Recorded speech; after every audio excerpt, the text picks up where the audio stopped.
থেকে দেখছি আমরা তখনও ছোট ছিলাম, এখনো ছোট আছি, এই কারণে রূপের রহস্যটা সেমই আছে। প্রিয় দর্শক, আজকের টপিকটা খুবই সুন্দর, স্পেশালি হতে যাচ্ছে আপনাদের জন্য, এমনকি বিনোদনও পাবেন।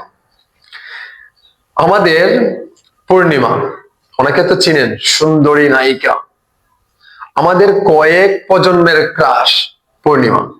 তো যতই দিন যাচ্ছে ততই শুধু বৃদ্ধি পাচ্ছে ওর রূপের গ্ল্যামার দেখিয়ে, কিন্তু এখনো পর্যন্ত দর্শককে দাগ লাগিয়ে আছে এই পূর্ণিমা।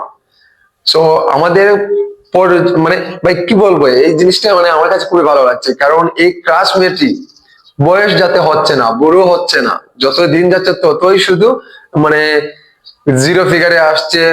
ওর এর উপরে গ্ল্যামার দেখিয়ে দর্শকের মনে এখনো দাগ লাগিয়ে আছে এই পূর্ণিমা। মানে একটা সাক্ষাৎকারে ওনাকে জিজ্ঞাসা করা হয়েছিল, আপু আপনার এই রূপের মানে সৌন্দর্যটা বৃদ্ধি পাওয়ার কারণ কি?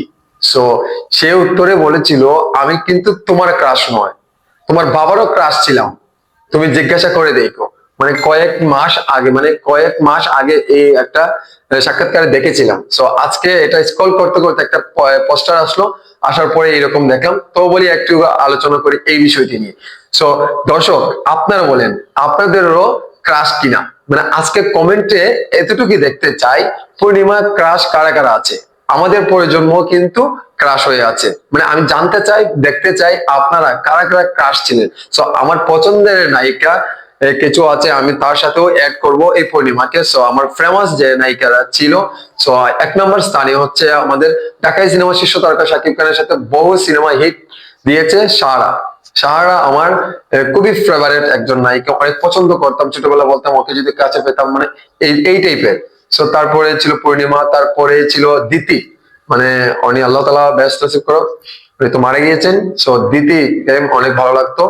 সো এই তিনজনকে আমার বেশি বেশি মানে ফিল হতো, মানে অতিরিক্ত ফিল হতো।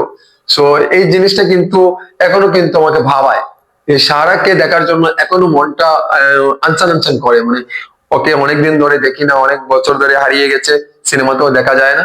সো কোথায় আছে জানি না।